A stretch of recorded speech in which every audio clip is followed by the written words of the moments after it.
absolutely gorgeous. I'm excited. We're going to have a crowd in here tomorrow, and you're going to be here tomorrow.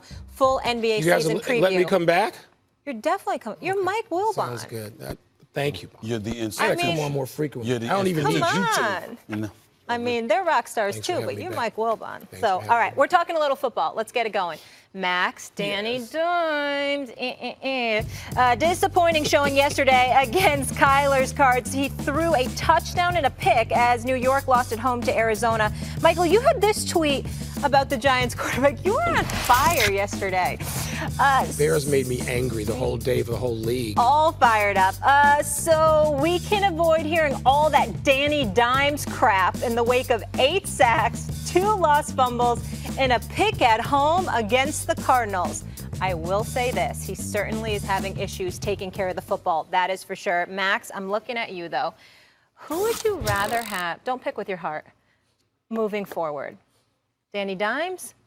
Kyler Murray. Oh, sorry, I won't call him Danny Dimes. You're mad about that right now. Michael Wilbon's going to hear all that Daniel Dimes crap right now. He doesn't think he deserves a nickname Wilbon and I are about to argue. It. This man who took me under his wing when I moved to D.C. to host Around the Horn and showed me around the Wizards facilities and introduced me to everybody. I appreciate it, but we got to go at it now.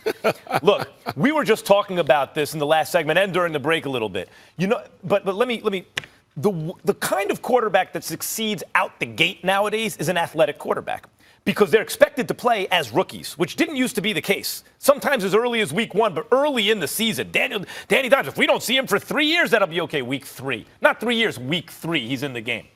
And so that will favor college-style, like quarterbacks who understand college-style systems very well and are athletic. Danny Dimes, one of those guys. He's athletic. Not as athletic as Kyler Murray, but very few are. And so guys like Trubisky and Lamar Jackson, I mentioned also, and guys who can outrun the linebackers, what winds up happening is they try to make them pro-style quarterbacks early, and they realize it's a little bit much, a little soon for them. So then it's one read, and they take off with the ball. That's basically what I see from Kyler Murray right now, and it's successful to an extent. You can win that way for a while, and especially with Lincoln Riley's influence on the pros, maybe more and more.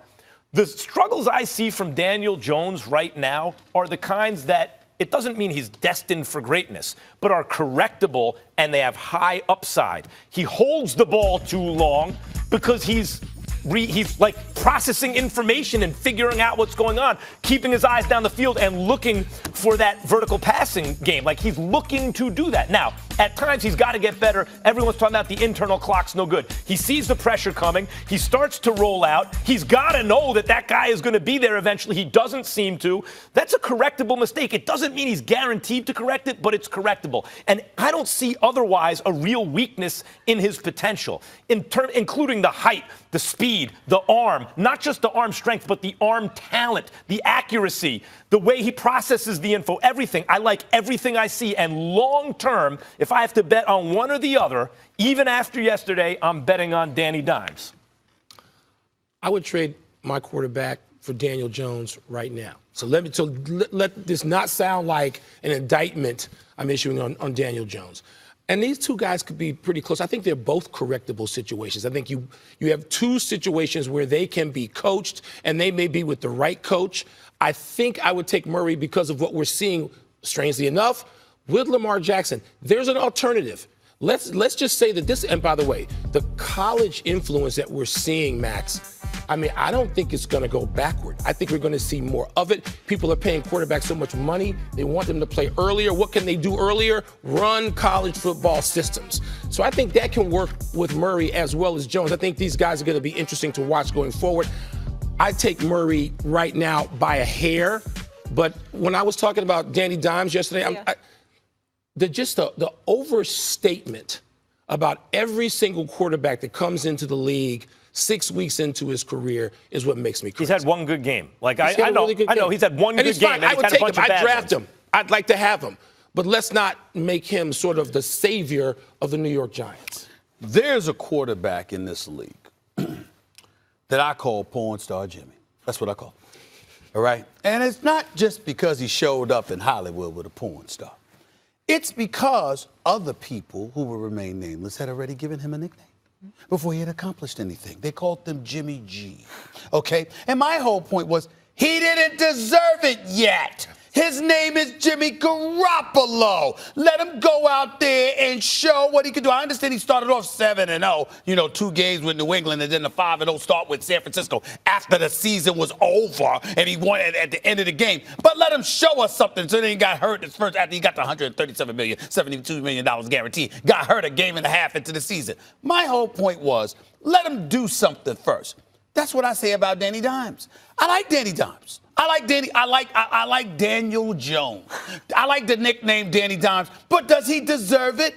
No, he does not deserve it. Don't you think folks were overcompensating because they were so terrible to him when he got drafted, so New Yorkers felt guilty? Well, I would say that. And the other thing is that he was certainly a better option than what Eli Manning had regressed to. We get all of that. But what I'm saying is, the issue in question about folks looking at these guys is the hype that comes associated with you before you do any damn thing. And the fact is, he came in, you play a game against Washington, you play a game against Tampa, where he really showed out against Tampa. He had a really, really good game, and he showed for the first time in 14 years that the Giants had a quarterback that could actually scramble. But in the end, when we look at him, we still need to see more. I look at a Kyler Murray, and I'm saying to myself, he is miniature in size. That is the only thing you can look at him and say, I would prefer Danny Dimes over Kyler Murray. I don't want to act like I'm the first person to say this. Like, I'm not trying to present this as a new idea. But shouldn't we be looking at Pat Shurmur as it relates to Daniel Jones? He has lost more than twice as much as he's won as a head coach. Hold it. You really asking me that question? Who's been all over Pat Shurmur? That's why I prefaced all over. That's why I prefaced it. I'm talking about with respect to Daniel Jones. He has a head coach whose play calling yesterday was curious, let's say. 3rd and 18, what play are you running for who? Saquon Barkley? Why would you do that? And then in terms of the way the team is coached up itself, the Giants defense couldn't do, everything about that game smacked of bad head coach.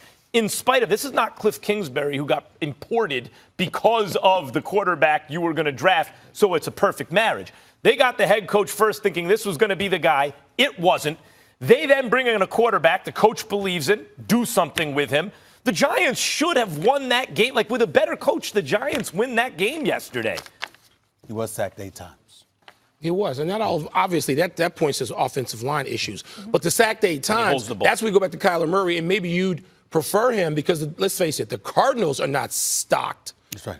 And so what gives you the best plan B when you're a quarterback in game? It seems like Kyler Murray with the 3 games he's won in a row, I would take him edge right now. Listen, he's already matched last season's win total with 3 wins for Arizona. I know you spent a lot of time out there. All right, Michael, thank you so much for being with us. Back here tomorrow, live audience, NBA season preview. We'll be getting all hyped up. Lakers, Clippers.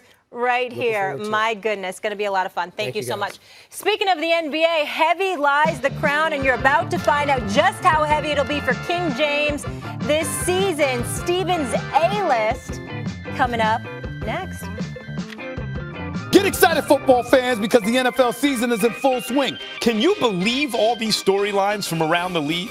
Which teams make the best case to take home the Lombardi Trophy? Who will rise and who will ultimately fall? We was catching him, unlike Aguilar. He had every snap, pass, and run covered for you with the best voices on television. Thinking that you were Jason? So for all the best NFL debate, don't miss First Take every weekday at 10 a.m. Eastern.